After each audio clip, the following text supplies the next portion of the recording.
Katanya matematika itu pelajaran susah, yang belajarnya ngehitung dan menghafal rumus saja. Kalau dari SD sampai sekarang kita masih mikir kayak gitu, artinya selama ini kita sudah salah besar.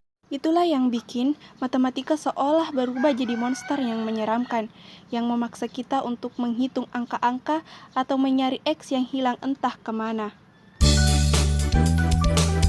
Mungkin aslinya tidak menyeramkan namun indah, tapi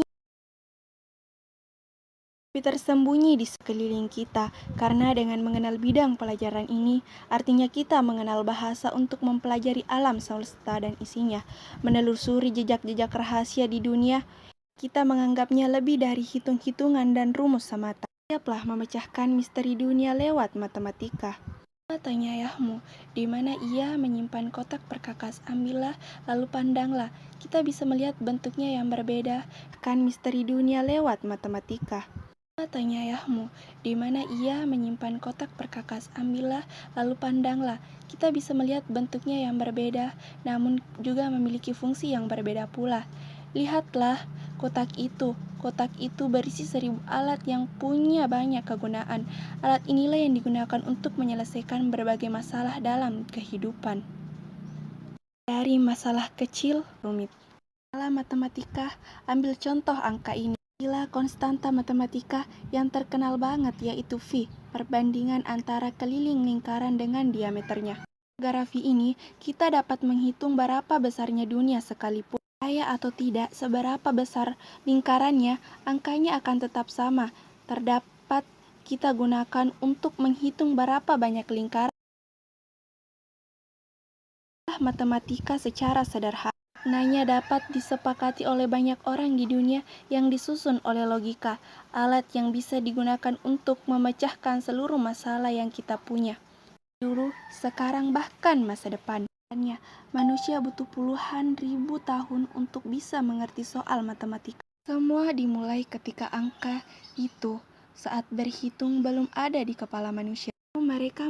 Semua dimulai ketika angka itu saat berhitung belum ada di kepala manusia. Mereka mengamati fenomena di sekeliling mereka, lalu mencatatnya. Demi garis menjadi pijatan awal untuk aritmetika, ilmu tentang bilangan. Sampai akhirnya, Sameria mengganti garis menjadi simbol-simbol angka mereka. Mereka menerapkan sistem basis 60-an yang mereka gunakan untuk menghitung waktu, berdagang, membangun peradaban, dan mengembangkan cabang ilmu matematika yang baru. Adalah geometri, ilmu yang mempelajari bentuk, ukuran, posisi, dan sifat ruang. Matematika dan teori kian angka berkembang. Saat ini, para filosofi Yunani mengembangkan matematika, ilmu yang mengaplikasikan konsep penalaran deduktif ke dalam perhitungan, yaitu cara berpikir untuk mengungkap kebenaran. Plato namatisme, unsur yang ada di bumi, menafsirkannya ke dalam bentuk 3 dimensi. Lalu ukiran itu sampai pada Euclid dari Andria, kemudian mendalaminya dan mencatatnya dalam 13 buku tentang geometri, kumpulan buku yang masih relevan saat ini. Akhirnya manusia naik level dalam berhitung. Bangsa Romawi menciptakan penomoran lewat alfabet. Kata angka yang ia punya memiliki keterbatasan. Jarang yang tahu bahwa bangsa Romawi tidak memiliki angka 0. Bagaimana cara mengatasinya?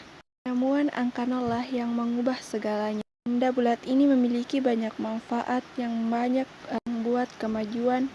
Nol ini membuat manusia dapat menghitung jauh lebih kompleks. Dari sini aljabar lahir di dataran Timur Tengah oleh ilmuwan jenius Al-Khwarizmi yang membahasakan ide abstrak dan meringkas kata-kata menjadi formula persamaan matematika. Kemudian dibawa hingga ke Eropa. Di sana dunia semakin berubah dengan cepat, secepat apel yang jatuh dari pohonnya. Fenomena itu diawasi oleh Isaac Newton. Memikir besar lalu merupakan kalkulus, sebuah cara untuk seberapa besar perubahan itu terjadi pada benda-benda. Dengan cara pengukuran ini, matematika membantu bidang ilmuwan berkembang sesaat di industri menjadi awal peradaban modern. Kini, setelah mengamati ruang di alam semesta, dalam semesta, manusia lalu menciptakan dunianya sendiri. Mereka membangun dengan angka 0 dan 1 mencampurkan segala penemuan matematika dari era sebelumnya dengan penemuan-penemuan baru di era modern yang diprediksi menciptakan Prediksi menciptakan peluang yang tak terhingga, sehingga menemukan penemuan-penemuan baru di masa depan.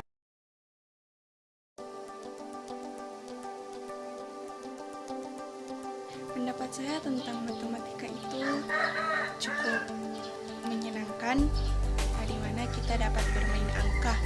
Namun ketika saya tidak memahami pelajaran dan tidak bisa menyelesaikan tugas, saya merasa bodoh. Tapi jika saya bisa menyelesaikannya, saya merasa pintar dan semua itu terasa kembali bersemangat untuk belajar matematika.